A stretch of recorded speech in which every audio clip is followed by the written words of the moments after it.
Hello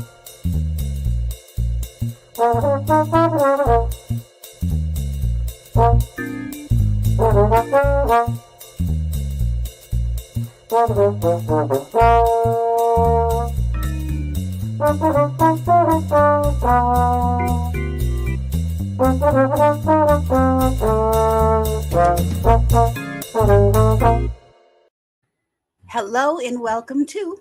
Hey, we like your pod. And we're going to tell you why. Hi, it's Dawn here, and I'm joined, as always, by my trusted partner, Maddie Pickett. How you doing, Matt? Good to see you. Good to see you too, Don. As always, my friend. I'm you. doing well. It's beautiful outside. My older kid is in a jazz camp this week, and so just hearing from her, like her stories of playing with the other kids. I mean, playing music that is with other kids. Some of the guest artists they brought in to do master classes and stuff. It's just like, oh man, I'm so jealous. That sounds amazing. But just to see her getting excited about jazz and about music and about trumpet has been it's been a cool week for that. And other than that, things are good. So yeah, how about you, Don? How's your week? My week has been pretty nice. It's always beautiful here, as you know, so that's not a big deal. I'm finishing up some of my projects around my apartment, and it feels good to be finally, because I took on a lot of big projects, and and then there were interruptions, as you kind of have to build that in. So I'm not frustrated or anything, but it just feels good to be at the almost end of all of it. Because I did some really big projects. So it's nice. Yeah, things are good. Tosh is good. No craziness. We had so much craziness with her, and it's just all good, which is nice. I'm glad to hear that. That's wonderful. Calmness in my world.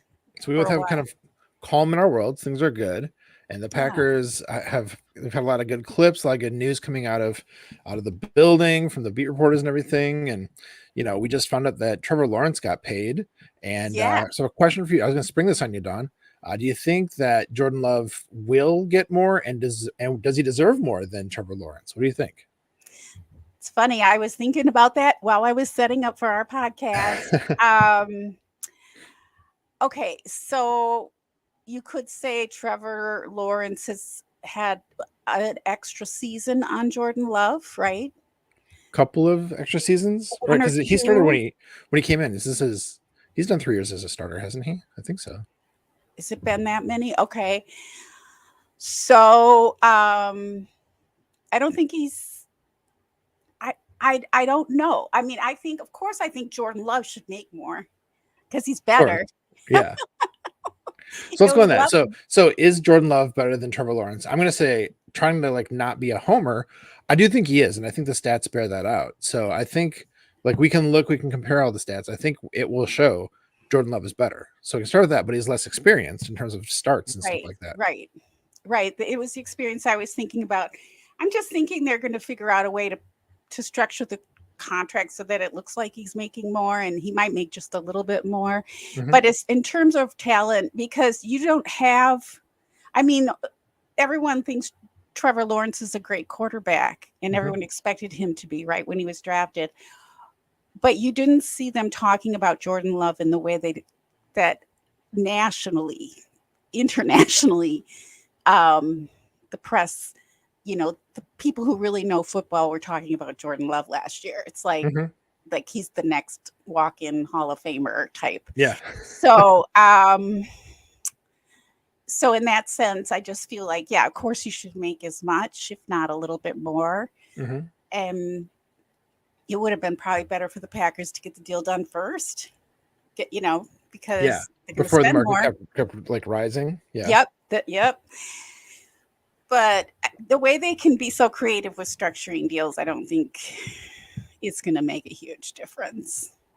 But I saw a couple of the memes at first I thought Jordan Love got the contract. When I only saw a couple, things, and I'm like, oh, okay, Trevor Lawrence, got paid. Mm-hmm. So now, and I think I read yesterday that Jordan Love said he thinks it's going to get wrapped up before practice.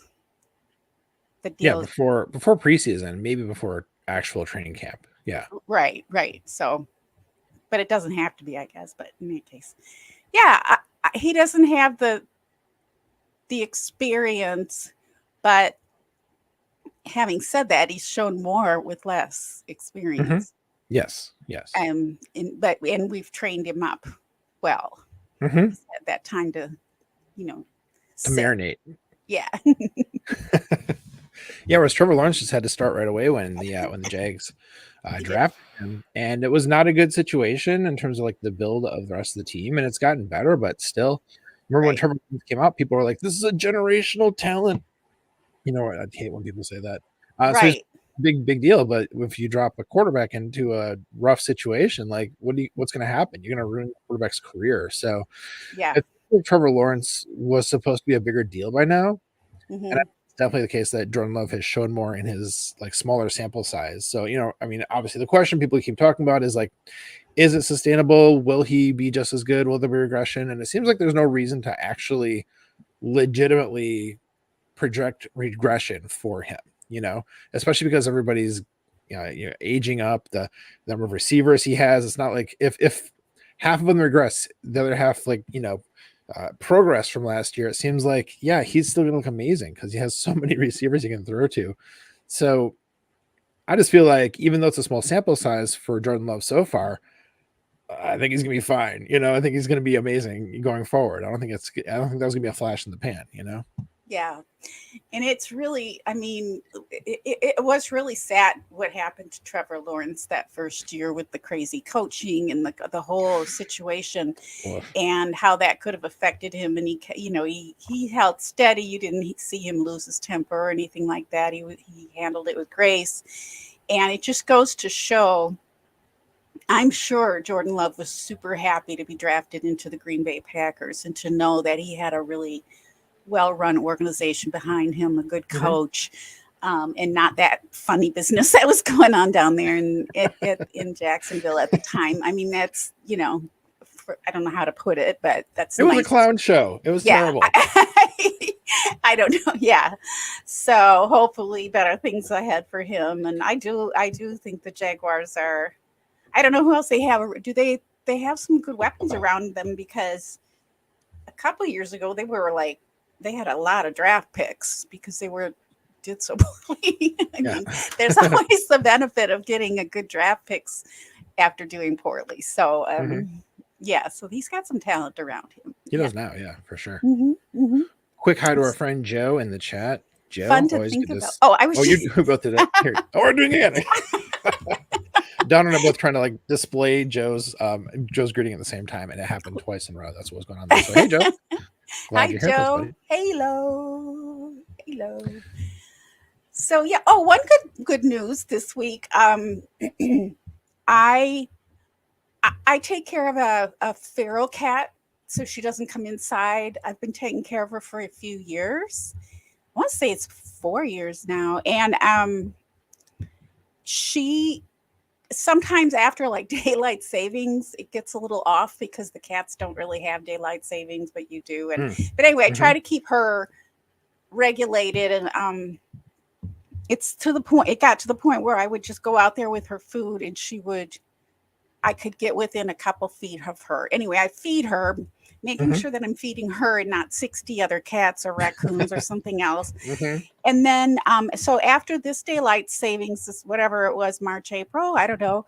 I didn't see her for a few weeks. And I was like, she probably just is mixed up on the time. And I tried to adjust the time and all that.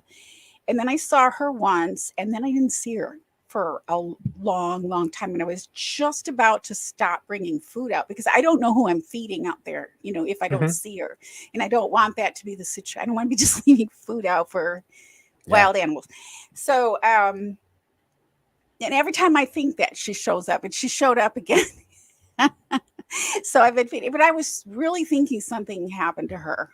Yeah. So I'm happy. You never know with a feral cat, that's a whole lot of nature out there that could get to them, and all kinds of stuff could happen. Absolutely.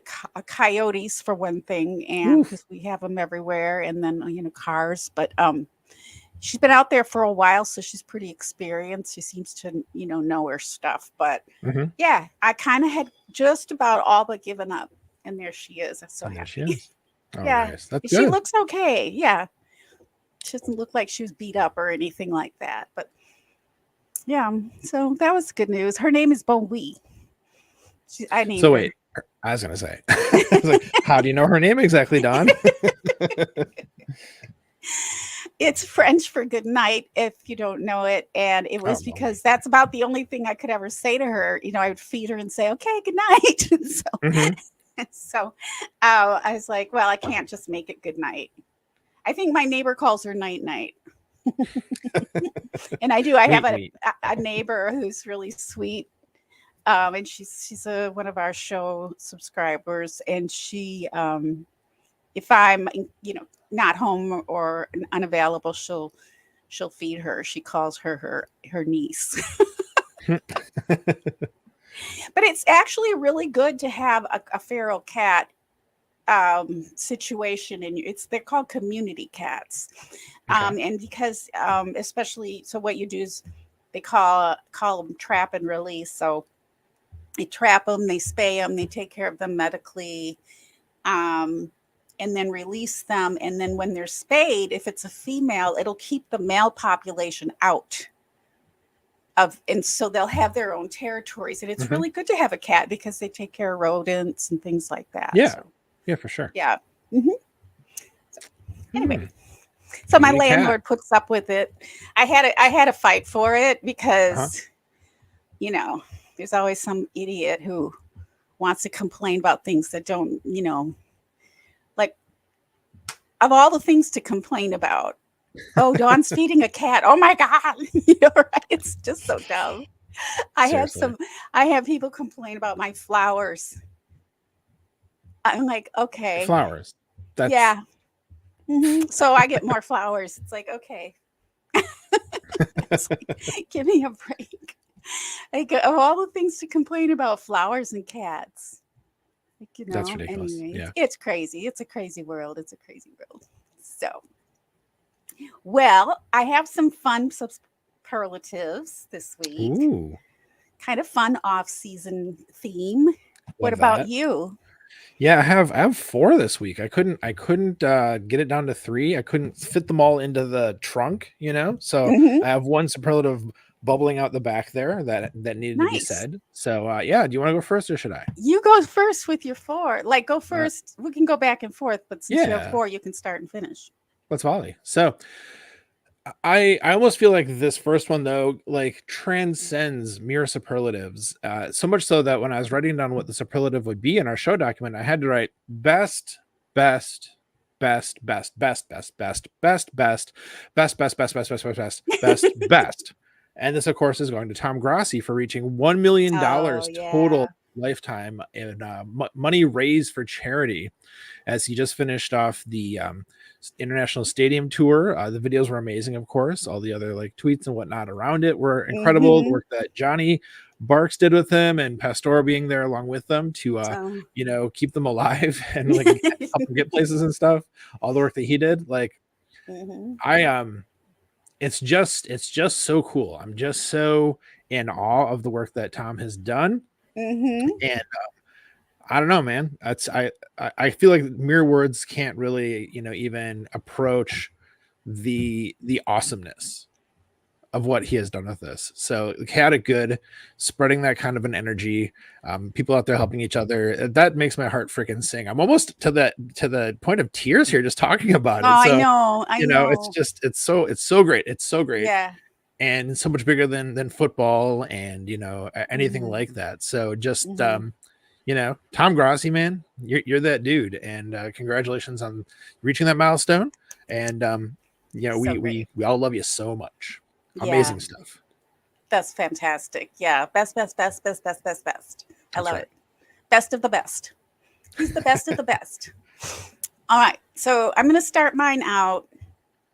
Actually, I have a clip to share, but I'll give you a Ooh, tiny bit of a little bit of a preview. So it's from a podcast that I listened to that was shared with me here, that was shared with us. It's called Tooth and Claw. yeah. It just so happens they're so fun. I mean, they're so fun, and it's a wildlife biologist as well as, and his brother and his friend, lifetime friend, and they do all kinds of crazy things and go on all these excursions, and but they have these little segments that they do in addition to their feature every time they have a podcast. So they might feature, and so they always feature a wild animal attack on a human generally. So, but they do it in a way that's like horrifying but entertaining and super educational. Like you learn so much. But they also have other segments, and so they had a segment, and I'm going to play the clip, and it was basically draft a football team of animals. Okay. Who would you pick? And I'm not going to share the whole thing, but I'm just going to share if you're watching. Otherwise, you can just listen to this. I'll just share a little small part of it. Wait, Don. If I'm picking a coach, wait. I'm probably Sorry, I was going to stop you real fast before you did a raven, because I think they're clever birds and they're smart. And if I'm picking a quarterback, I'm going to go ahead and pick, I'm going to pick a chimpanzee just because I feel like they kind of have the best of all worlds. They're fast, they're strong, they're intelligent, they're agile.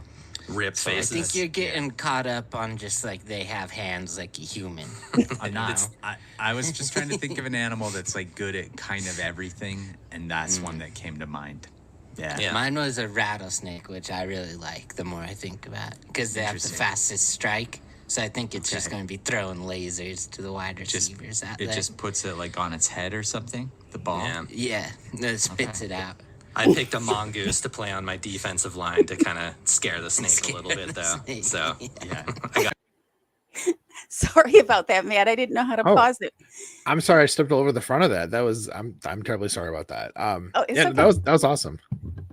What were you going to say? Oh, I was going to say, before we hear what they said, I was going to say, what animal would you draft first? Just what would be your first draft pick from animals? Those are all really good answers they gave. Where would they put the ball?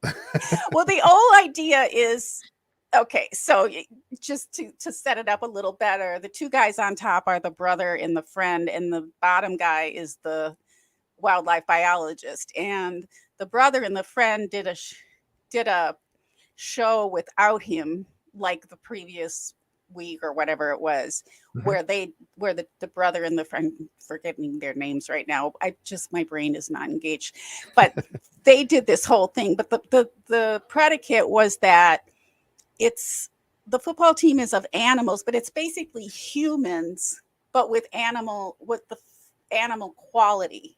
Oh, okay. Whereas so that's how some of the humor came up. It was sort of like, wait a minute. Yeah, like if you're a snake, what are you going to do? Bounce it off of your head or whatever? But no, it's like you're a human, but you have like the qualities of a rattlesnake where you can strike. Yeah. So it was a little confusing and a little, you have to hear the whole thing because it's actually super funny. And in fact, I didn't even listen to the original segment. This was just them asking Jeff for his. So for me, having said that, and he said coach and quarterback, right? Did you hear it okay? I can hear it fine. Yeah. Okay. So he said the coach and the quarterback, and really smart, like the Raven for the coach, because of how smart they are. And they really are. And I would say, who said chimpanzee? I mean, I think chimpanzees are known for being able to throw things, but it's really hard for me to imagine a person with an animal quality. It's just really hard for me to wrap my brain around that. So I don't know if I can do that. But I'd say like for a wide receiver, it would have to be a cat because they have to, catch something and then run really fast. Or maybe a greyhound. Oh, a greyhound. Yeah. Now, a greyhound will chase something, though, that they're running after. So as a corner, maybe. Okay. Yeah. A greyhound would be a better corner. That's good. Cats. A cat. Okay. What would a cat be? Because a cat's really good at stalking and pouncing and even tackling, I would say. So like maybe like a edge rusher. Yeah, they could be really cat-like, or even on the O-line protecting the quarterback. Potentially. They kind of have to be stalking the edge rusher. So Yeah. either or. Like a really big cat for that, because you need big animals. Yeah. Again, it's people with animal qualities. So I was thinking like a rhino for an edge rusher, for example, with that kind There of you go. strength and ability to rush, potentially. Or a bison. We have some good answers actually in the A chat. I highlight bison, these a real buffalo. fast. Because Yeah. buffaloes are really fast. So Mona and I are on the same wavelength actually here. Mona says she'd have to pick a cheetah for running back. I was thinking the exact same thing. I love it. And then Joe's got I'm taking a giraffe for wide receiver. I think for the reach, probably for the getting high point the ball. I'm guessing. Yeah. And a dolphin for a kicker. I love it. I love this. And Joe also added a rhino for a running back. So kind of your Eddie Lacy running back would be the rhino. Yeah. Your big bruiser. Wasn't that fun though? I mean, it's just an example of how football shows up everywhere. You're trying to get a break from football and true crime, and you're back into it. It's like you're into true crime. That's a shout out to John Meernick for introducing us to that one. I love that podcast so much, and the other reason I wanted to show it is because they're now on YouTube, so you can actually see them, and it's even funnier and more entertaining being able to see these guys. So nice. Yeah, sorry, I didn't have the video to hit pause, so no, again, that's on me. I should have just stopped talking when the video started. So sorry about that. My bad. No. Now how do I get rid of this? Okay. You just take it off the screen. We both did it at the same time. Again. We're hitting the button. We're helping each other. All right. So that was most imaginative. Yes. What's your next one? All right, my next one is best guest. This is going out to Brian Gutekunst. So Aaron Nagler and Corey Benke managed to land Brian Gutekunst on Packers transplants. They had him on for about 20 minutes worth of interview, then kind of talked about it and other stuff after that. It was good because it's important for the press and the beat reporters to have like a good amount of decorum and not get too aggressive with the questions and keep things in certain like bounds. It's good for the relationships to, be able to still be allowed to come to press conferences.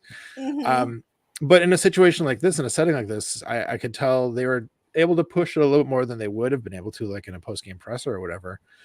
So like Aaron asked, like, what happened with Aaron Jones? Like how did things go wrong with that? And Brian Gutekunst, he answered it like kind of GM speaky, like you would expect, but it was just a little more candid as well. And, just explain like things didn't go the way we thought that they would.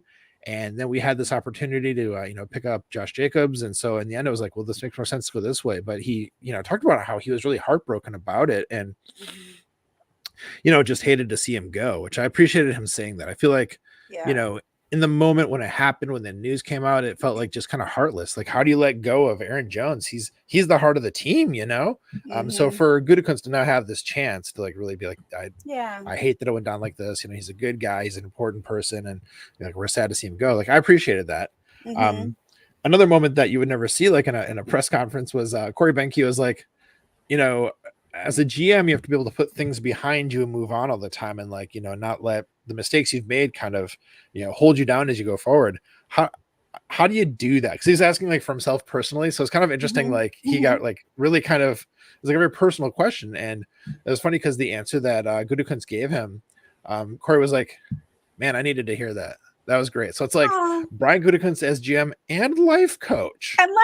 Philosopher. That's right. So that was like really cool to see that actually. So it was a great interview. Definitely worth the 20 minutes to watch that. Would recommend. It's a good time.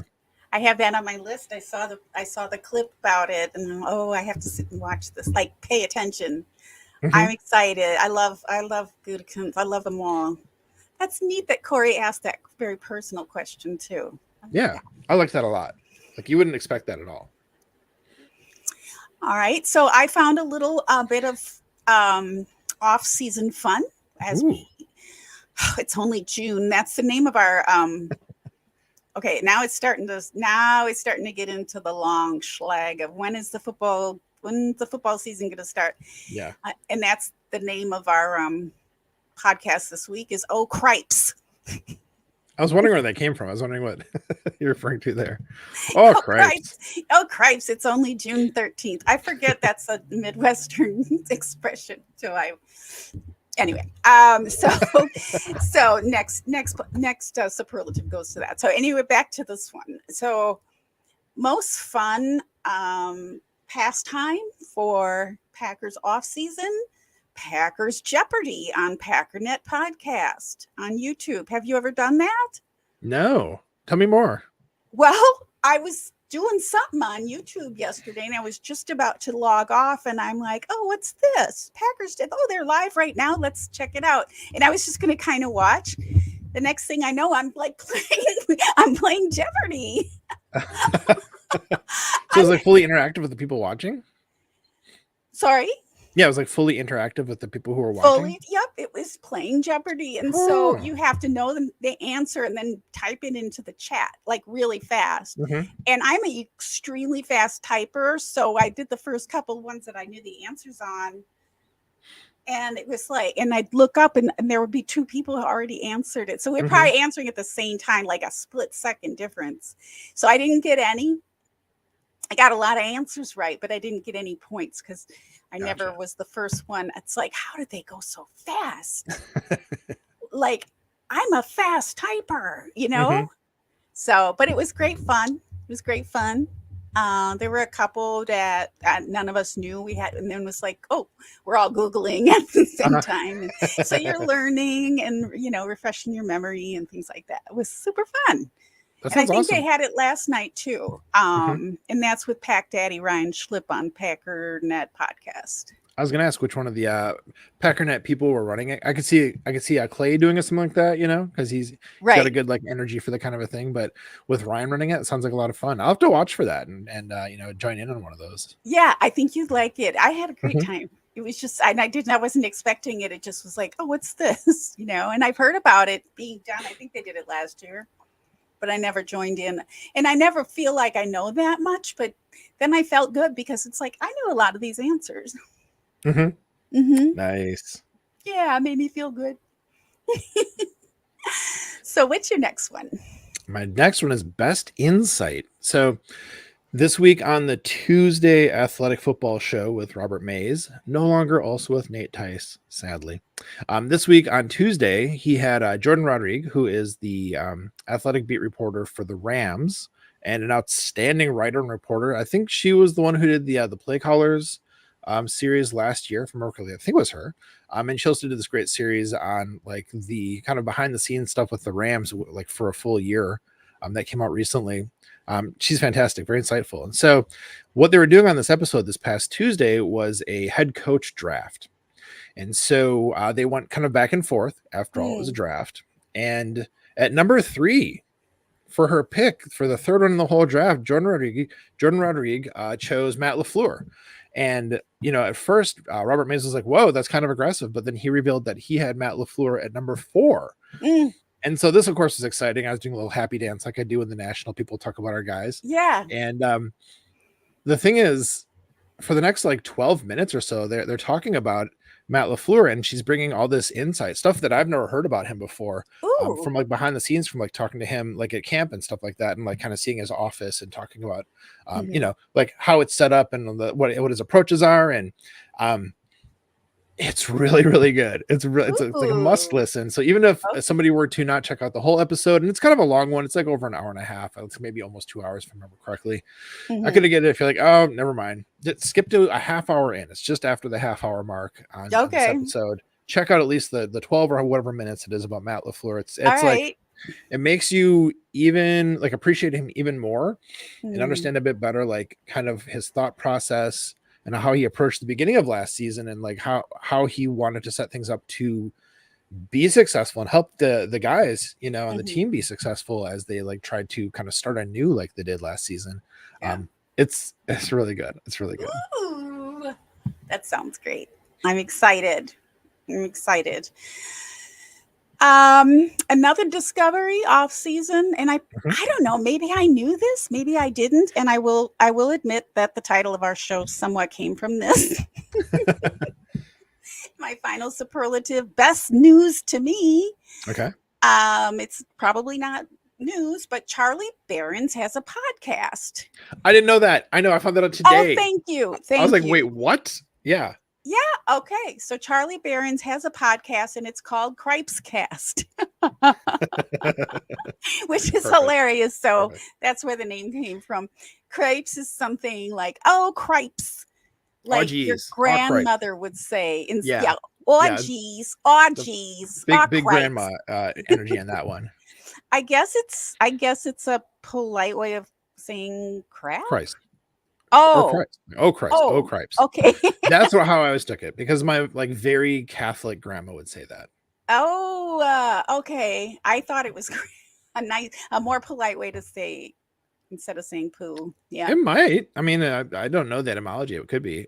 I always thought it was Christ because it sounds so close to it. But okay, regardless, very old school Wisconsin sort of a thing. Mm-hmm.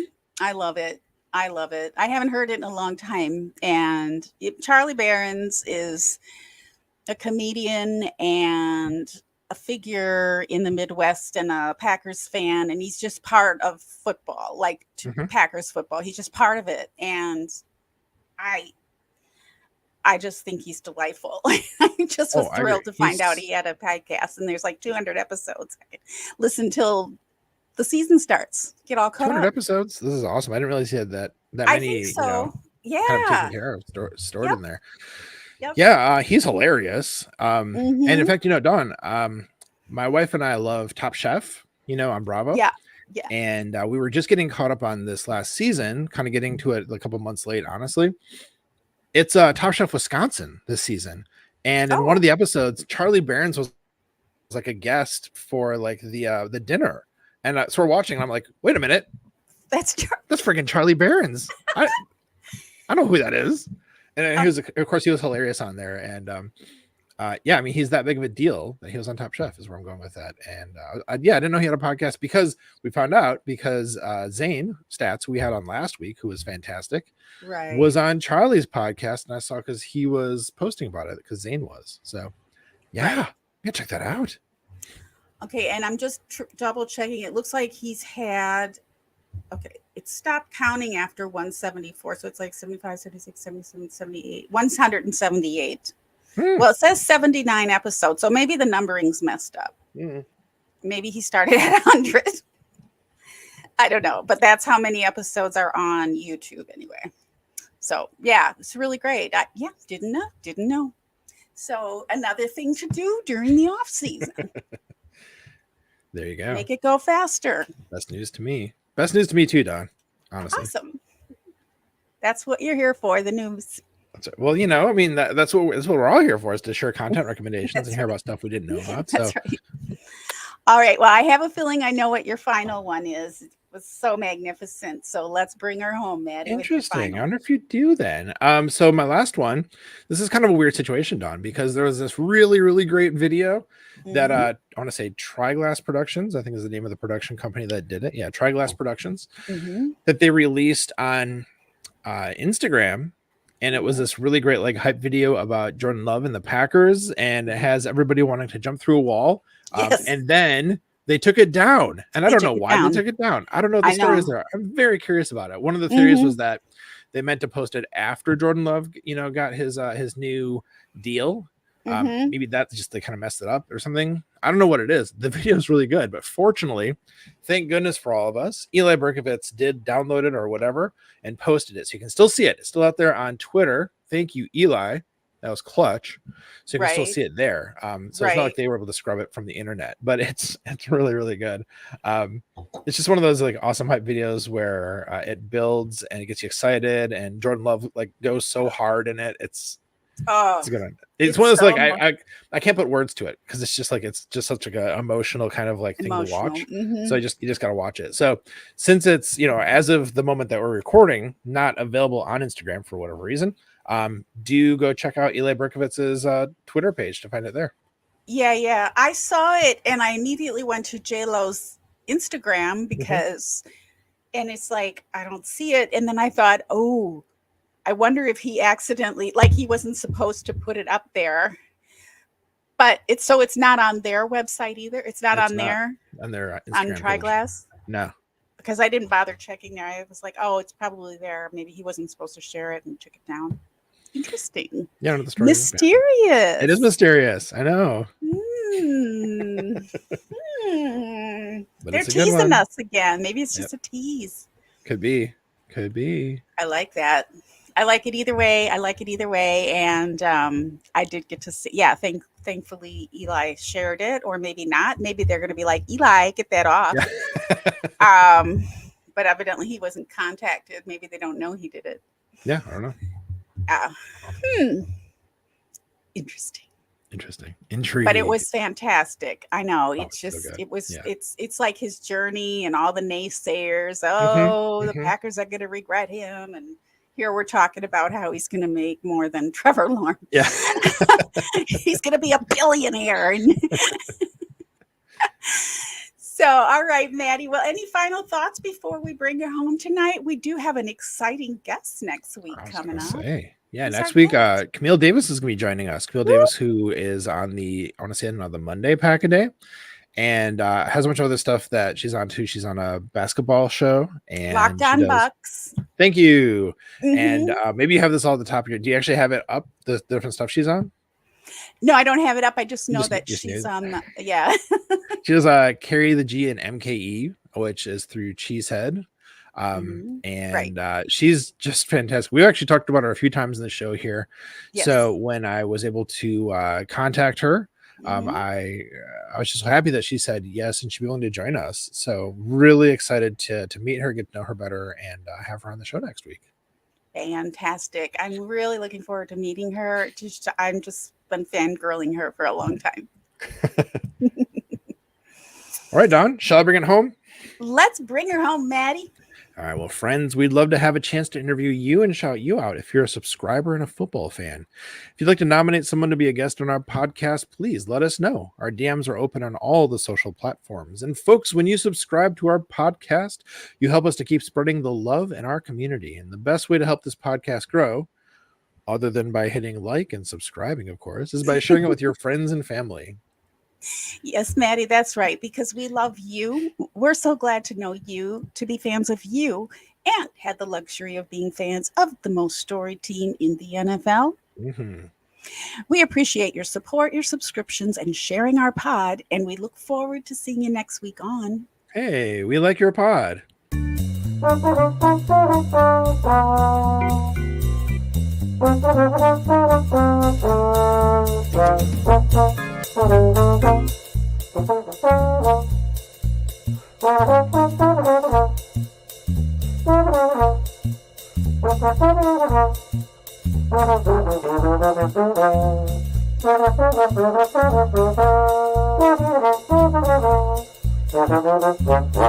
Football in general comes down to discipline and people owning their roles.